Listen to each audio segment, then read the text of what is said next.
The 411 Live. Where you can learn about issues that affect us every day. State of world, 411 Live. Real people, real talk. Made to help people in our community in every way.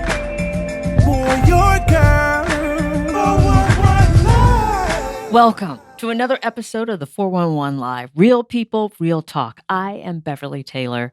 We are doing these podcasts. We've done over 20 so far.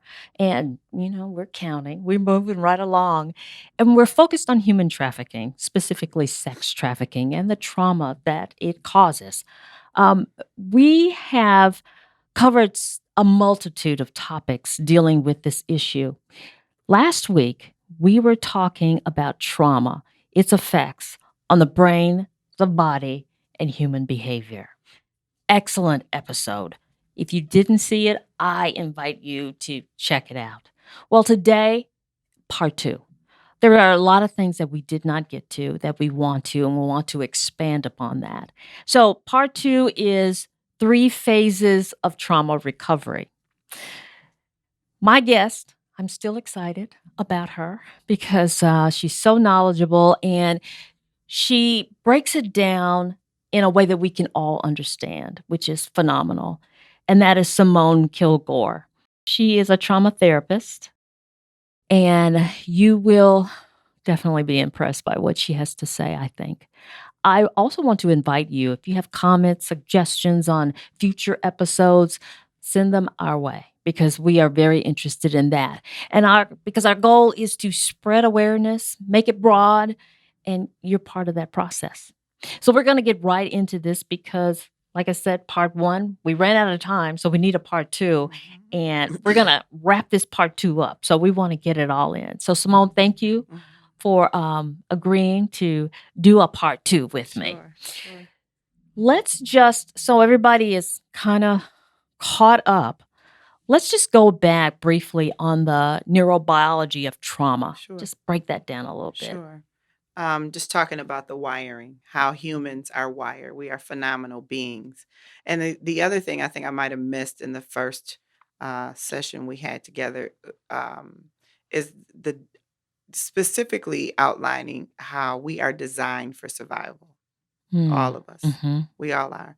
So thinking about fight, flight, and freeze Right. responses to traumatic events. We either physically fight to get out of them. Flight is running, moving away from. Right. And freezing is just being frozen in that moment as something traumatic is happening. What's happening in the brain is not frozen, but the body freezes. Yeah. And all 3 responses are designed to keep us alive. One is not better or worse than the other. Anybody can react differently, and it could be the same traumatic event. I might fight, you might freeze, or you might run. Yeah. I don't know. You might fight. I don't know. There's no way, we like to say, if I was in that position, I would do. And you just don't know. You just don't know what you would do in that moment. Mm-hmm. But just understanding how phenomenal the body is, the neurobiology of the body, how we're designed to survive. That's what I want people to understand. And that's why no matter what people look like to us or their behaviors are, they are that way because they are surviving. Mm-hmm. And so in that, we have to have some empathy and some understanding for people's behavior based on what they've been through. Right. I don't get to judge that. Yeah. Or say, if I were you, I would do it this way and it would look this way. Some people cope through that constant barrage of release of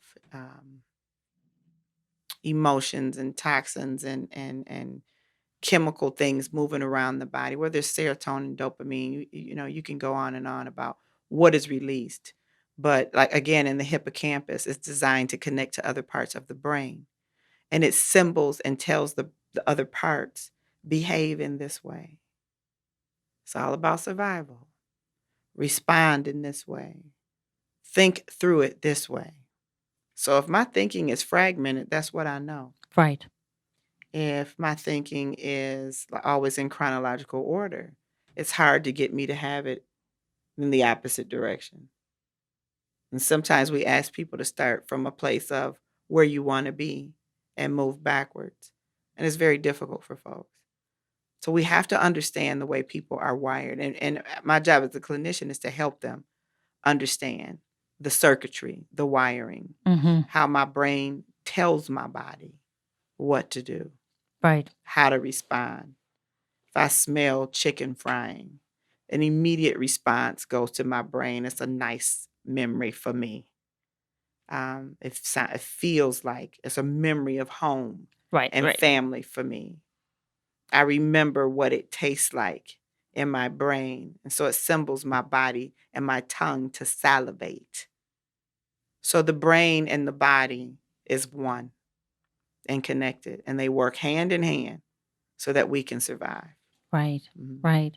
And we were talking about how that trauma can recircuit things Sure. from, this was the normal here, Mhm. but the trauma has come and now we have a new normal Yes. because, as you said, survival. Sure. And so my perceptions, it's the wiring has changed. Things have changed. My body has changed. My body is reacting differently. Mhm. I'm thinking different. My perspective is different. Mhm. All of those things are happening. Mhm. Okay. So we're surviving. Yeah. Now we've come to a place where this is not working for us anymore. Mhm. It's like I'm acting this way. Mhm. I'm reacting this way. Mhm. I don't like this. Mhm. I want to change. Mhm. Which always makes me so smile. That's the delicious part. Right. I don't want this anymore. I'm like, yes. Yes. That's all we need, a starting point. Yeah. Unlike me saying, come on, you need to get this together and you need to heal and you need to call and you need to go see. It's different when somebody makes up their mind that they no longer want to be wired that way. Mhm. And then there's a belief in there somewhere hidden. I don't care what percentage of it is. If it's 1%, it's good for me. That they believe that they can heal. So people say all the time, Simmone, how do you consistently work with survivors of sexual assault and domestic violence and human trafficking? And it is only because I believe in healing. I believe there's hope in healing. And if I didn't, I could not do this work. Yeah. Because it's not easy. No, not at all. Okay, so that person comes in. We talked about in the last episode, talked about it. There are baby steps, Mhm. half steps, Mhm. backtracking, Mhm. move forward, Mhm. backtrack. Mhm. It takes a while to It go through this does. process. And you were mentioning, different stages. Mhm. So let's get into that. Okay. And Mhm. what stability is the first one? Yeah. So Stabilization, in like trauma recovery, recovery. there's some evidence-based research that helps us as clinicians understand that there is a path Mm-hmm. and there is a route that we can use for a better understanding of the circuitry, how we're wired, and what steps to take. So instead of me meeting a survivor of human trafficking and say, let's start reintegrating new coping in new ways and interjecting new ways of thinking about yourself, I know I can't really start the process at that point. We have to, and I also uh, can't start it out by saying, tell me everything that happened to you Mm. so we can process it and move on. But oftentimes that's what the survivor comes in wanting. Oh, I'm ready to just. So we've had sessions. I've had sessions where, okay, I don't want to stop the train, and it's happening. But then there's a time when I say, okay, now that you've gotten some of that out, what does that feel like? And some people feel great because at least they shared it with Uh-huh. somebody. And there's time for that too. But we still got to go back because before we open up all of that and allow it just to be an open wound. See, the other thing I share is that trauma is a wound that nobody can see. Mm. So if I was shot or cut or had an amputated, leg or arm, people could visually see, oh, she's been through something. Right. They could verbally say, oh, she's been shot. She's been through something.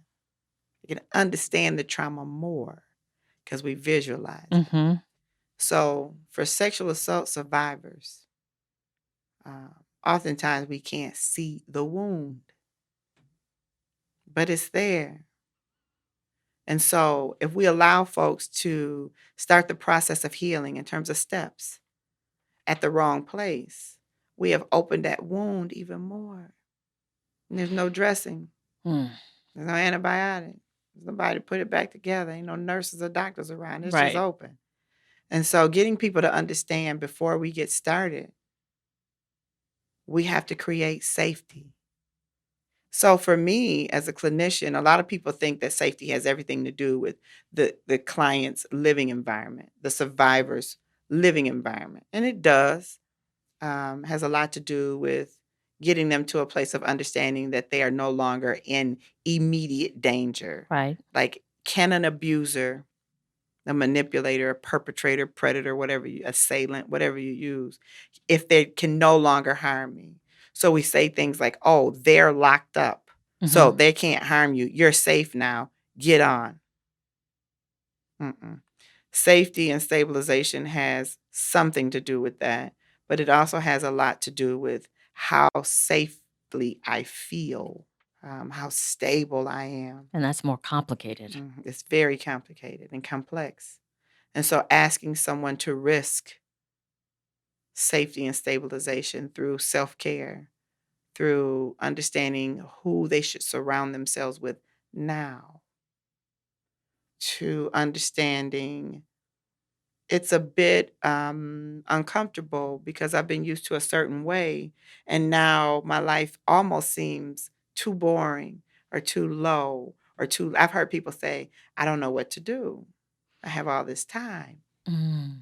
And so implementing new ways of coping, new ways to heal. And I can name what everybody listening may know, from reading to meditation to self defense classes to picking up an art a tool to learn more about sculpture or painting, or praying and meditation to Mhm. support groups. It's lots of ways we can cope safely and get involved with knowing more about what we like and what we want and creating new activities Mhm. for our life, because I'm no longer involved in the unhealthy coping, right? Swapping negative coping for positive coping. If I was a drinker or a drug user, if I engaged in intimacy with many, many partners because that's what I knew to cope. Right. So it's an allowance in helping people to understand I coped the way that I coped for as long as I did because that's what I knew. And we say it helped you get here. So how about we don't always have the negative Mhm. response to it, or the negative connotation to Let's how reframe it. yes, reframing. Mhm. Mhm. And that's a lot of what the first step is about. When we say safety and stabilization, it's about reframing, and it's about establishing it. And for those that have never felt safe, again, because we keep talking about returning to some sense of normalcy. And I'm trying to get people to understand that sometimes trauma is the normalcy. Yes. Oh, wow.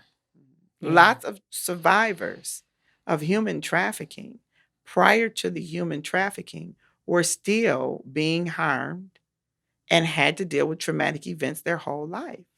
Good point. I heard back in the day, it was a rapper, the Ghetto Boys. He was talking about growing up in an environment that was toxic. Everybody drinking, everybody smoking, everybody cussing, everybody fighting. That He was the said, I normal. thought to myself, is this normal for me? Mm. What do I want? How do I get out of this? I see other things that look different, but this is all I know. Yeah. I happen to be one of 4 kids and 20 cousins that want something different. How do I accomplish this? without separating myself from those that I love. Mm-hmm. And this is my norm. That is not. Yeah. So taking those steps, going through that process, it can be scary. It's scary. It's daunting. You feel alone. It's taxing. You get tired of it. Oftentimes people give up Mm-hmm. in the first step. It's just way too much. Oftentimes I've had survivors come back over and over. I know I haven't seen you in months. Can I come back? Yeah. I thought I was able to do this. I couldn't. But now I'm ready. Yep. Yep. I looked at my daughter, my son, my mom, whoever, and I no longer want to pass this down as a way of being. I want to heal so I can show others how. Whatever the reason is, it does not matter. It's that you continue to keep starting. And I also share it doesn't matter how many times you start and stop. Just start again. Right. Allow some allowance Mm-hmm. in the first steps. The bravery again comes in when you first say, I want to heal. You call, you knock on the door, you journal, you write it down, you start running. So healing looks different when you start it. Some people call a therapist. Some people start a fitness routine first. Right. Some people join a church first. Yeah. Some people leave relationships first or move to another state first. So first steps look different for everybody. But the integration of therapeutic healing from trauma, Mm-hmm. the first step is safety and stabilization. Okay. And creating that for you can take however long. And as we're on the step, we don't leave step 1 for step 2. They marry. You don't drop off one. Right. They come together. Okay. We're going to go to step 2. Okay. We're going to take a break. Okay. I hope you're getting a lot from this because I am. And anxious to get to step 2 and step 3 and talk about that. So we're going to take a break, come back, and we'll get right into it.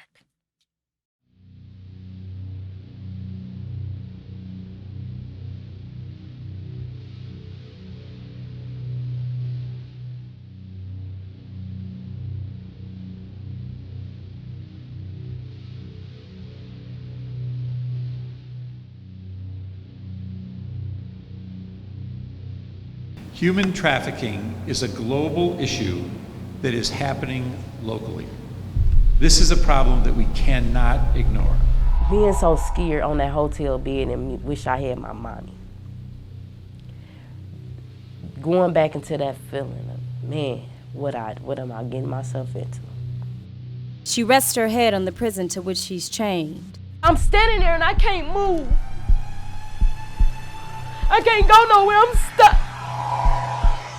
Drug into this spider's web, and she can't untangle herself to freedom. Him telling me how pretty I am and what I can do to trick guys out of money and what I need to do and how much money I need to bring back, and him making me change into different lingeries to take pictures of me to put me on Craigslist. Now I'm a product to be sold. Beneath this ground we walk is a hell of movement in a forced direction. Gridlocked, traffic lights, sex, currency, bodies, stock, fear, monopolized, auction, blocks. Another John, he come another one, and just being sold over and over and over and over. Minds groomed to be immune to pain. And you used to it, and you just lay there. Numb, desensitized, innocence, drained. I went from that scared little girl, from in foster care, from being molested by my stepbrother, by my foster brother, to being a lonely little girl stuck in a house, so scared with my mother, to being trafficked.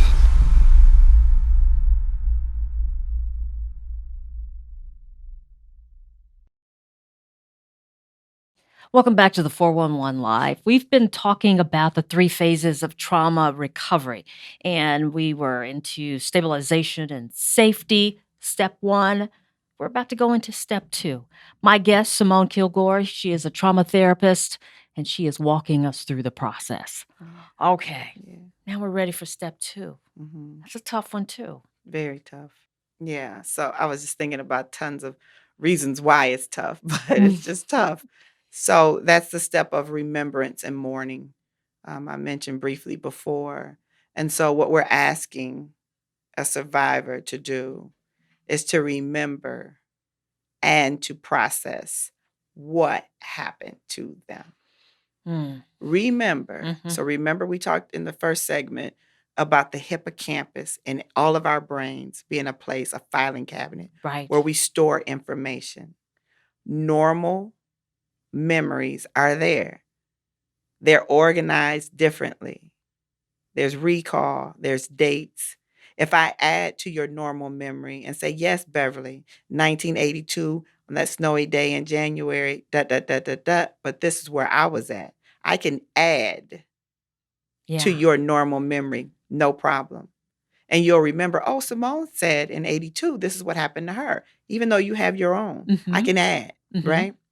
Abnormal memories, traumatic memories are also in that hippocampus area, but they're disorganized. They're all over the place. They're hidden for our safety, for our survival. Right. Phenomenal. But they come out and they show up when they get ready. They just pop up. So in step 2 of remembrance and mourning, we trying to get there. Talk therapy is a way that we can uncover some. There's other modalities, EMDR. This is some scientific, Okay. psychology stuff, brain spotting, some other ways of tapping into those filing cabinets that have been closed for so long. Right. That they're hidden from you, the person. And so if I'm the therapist asking someone to recall, there's oftentimes I've worked with a survivor for 5 or 6 years. And in the 5th year, they say, oh, this happened to me when I was in 5th grade.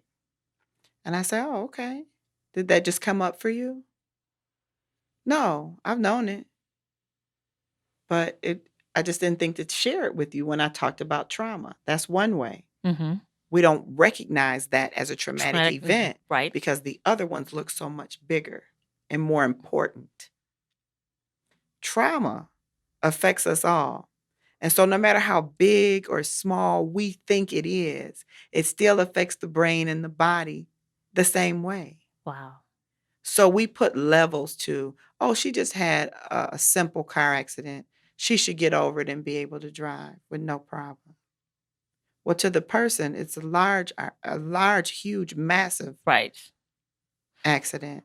And they may never want to drive again. I don't get to define that for them.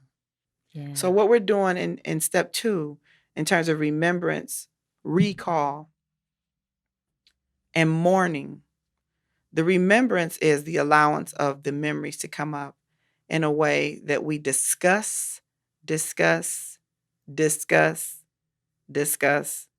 and process. And process. Okay. What has happened to me and how it has shaped me, and also what I need to be doing from here to heal from that. And so we are asking people to turn those traumatic incidents and traumatic memories after recall into something that's more of a resolution. I was involved in this for so long. I stayed in the abusive marriage for so long. I did this for so long because I watched other loved ones go through the same thing and I thought it was normal. That can help with a resolution. The reasoning why. Right. That's all I knew. Or financially I needed to stay. Or the person threatened that they were going to kill me. Well, that makes sense why you stayed. Absolutely. And so once you help people get to a resolution of what has happened to them in some of the whys, it's almost like you can hear it. You can feel people settling into, that's why. This makes sense now. Or I know why one trafficker had me pass me on to someone else. And people said, why didn't you run? Well, they told me they were going to kill me. And 6 times they tried. So I believe them. Right. Oh, resolution. It makes sense. How do you think you became a victim of human trafficking? Well, on this end, I had parental figures that didn't support me, and I was molested or assaulted in my home. Or I had two cousins and a sister or brother that were also in the life. Or my parents put me in the life. Or my parents were not in my life. I was raised by an 85-year-old grandmother that was exhausted and didn't know where I was after school every day. Yeah.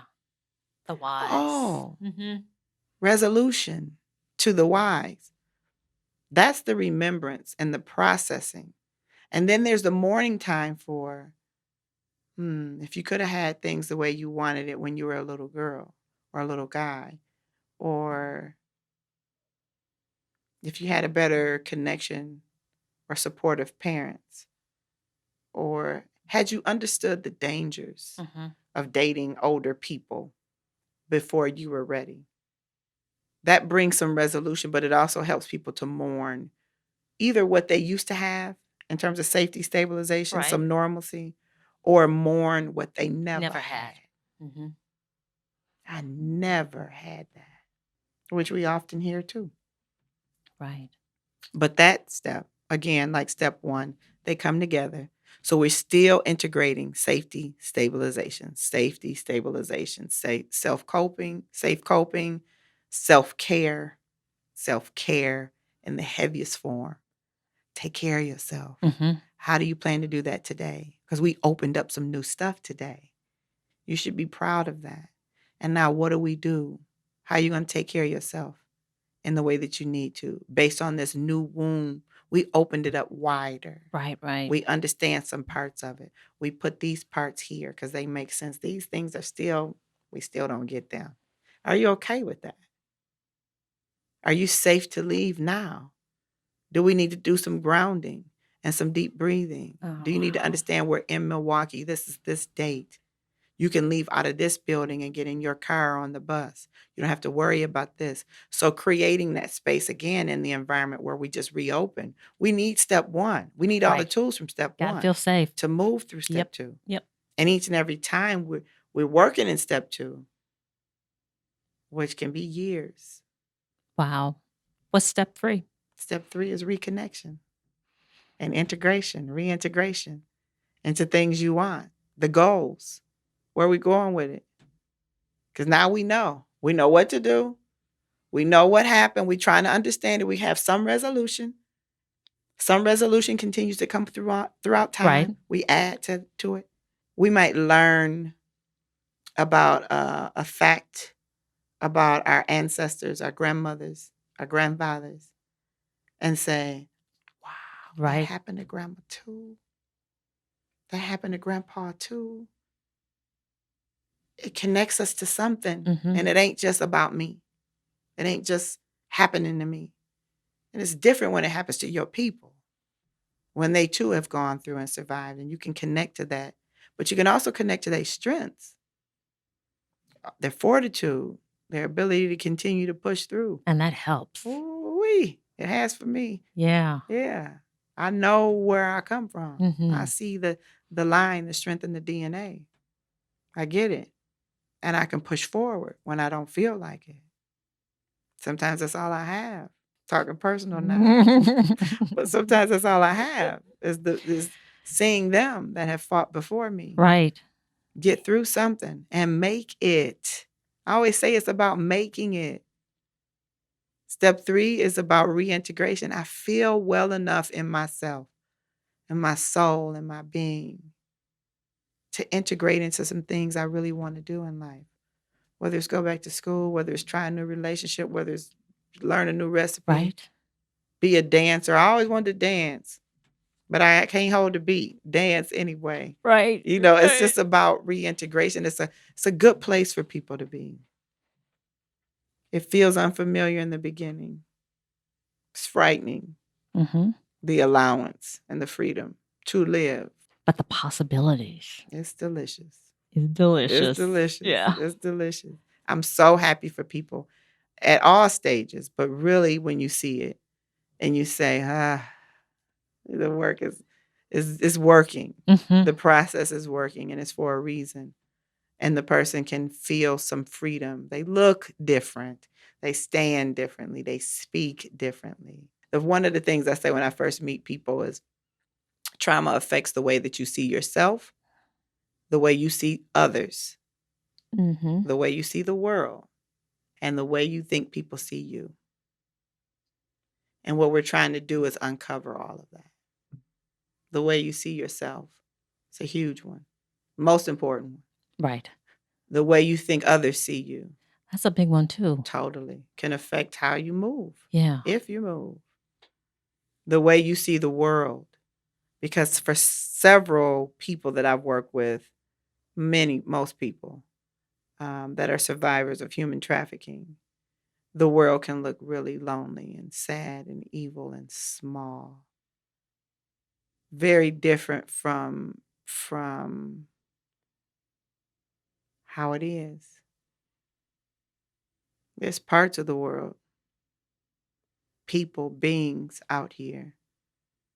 It's a dark world. It's an Mhm. undercurrent of evil.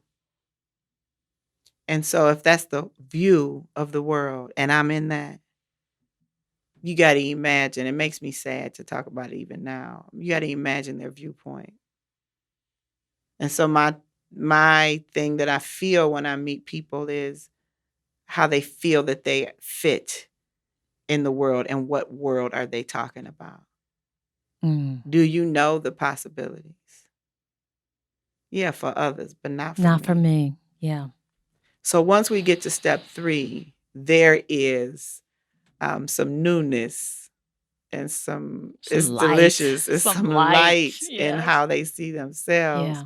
and the world and how they want to reintegrate into a world that sometimes is so foreign to them. It's funny because sometimes you see folks that say, I'm traveling all over the world now.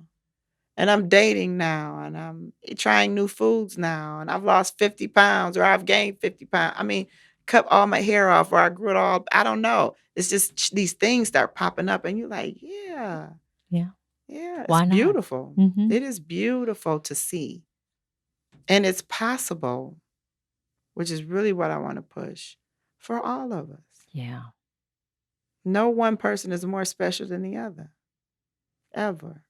We can all heal. We all can heal. We all can heal.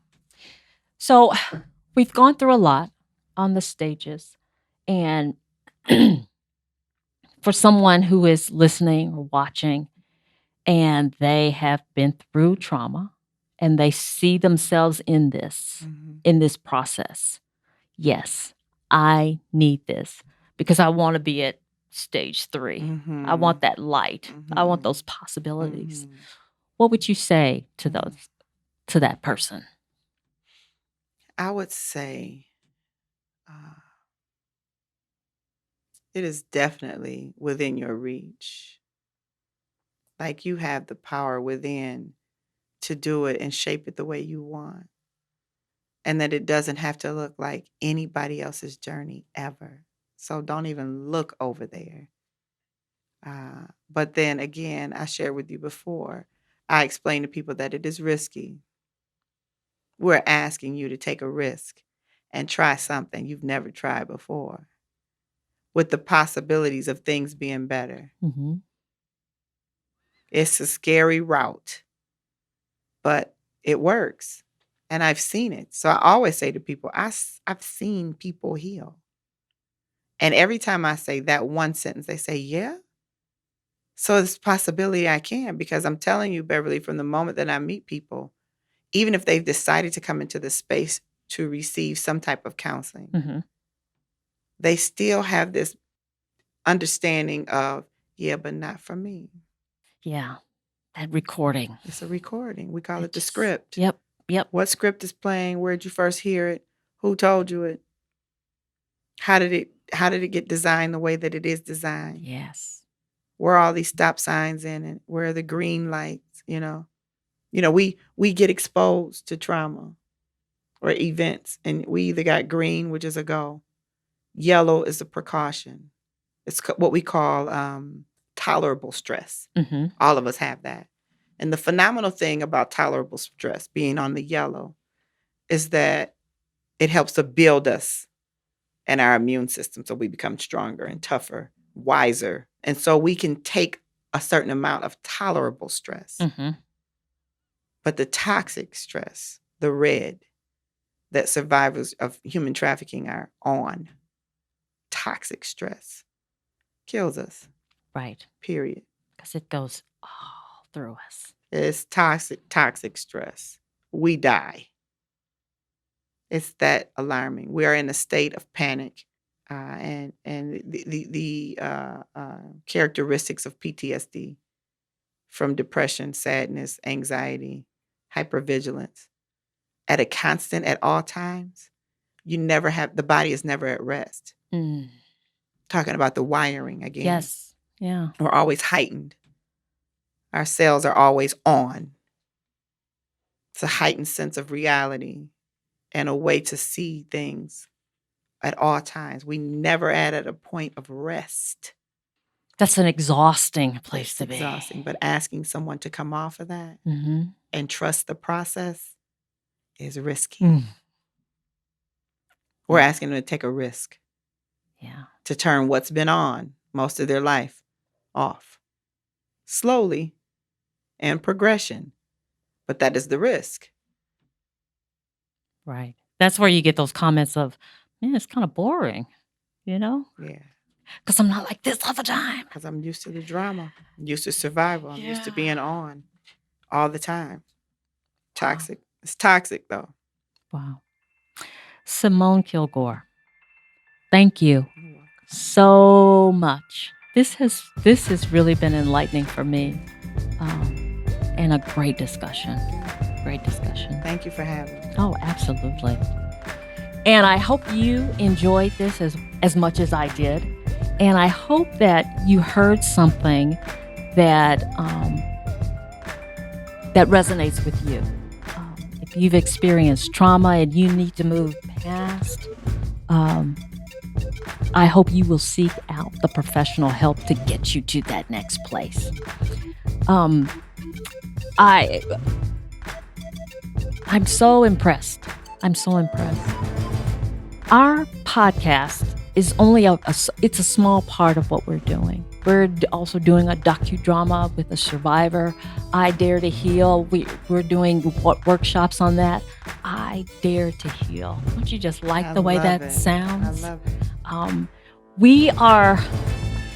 We want to help survivors, victims, and we want to expand the dialogue. We want to make people aware, because when the community is all aware and we're all working together, Yes. you know, we're agencies and different things like that, helping survivors with housing, and, you know, it goes the gamut. There is no limit to There's what we no can limit. do and what we can accomplish. So, thank you. I see my producer, she put up a thing saying, I dare you to heal. Yeah. I like the way that sounds too. I dare you to heal. This is the 411 Live. Real people, real talk. I am Beverly Taylor. We are a nonprofit organization. We can always use your help. Go to the 411live.org website and you can find out how. You can also look at past episodes. Go to YouTube, our Twitter account, Facebook, iHeartRadio. We're there. And we are so glad that you are too. Thanks for joining us. Hopefully, you'll join us again.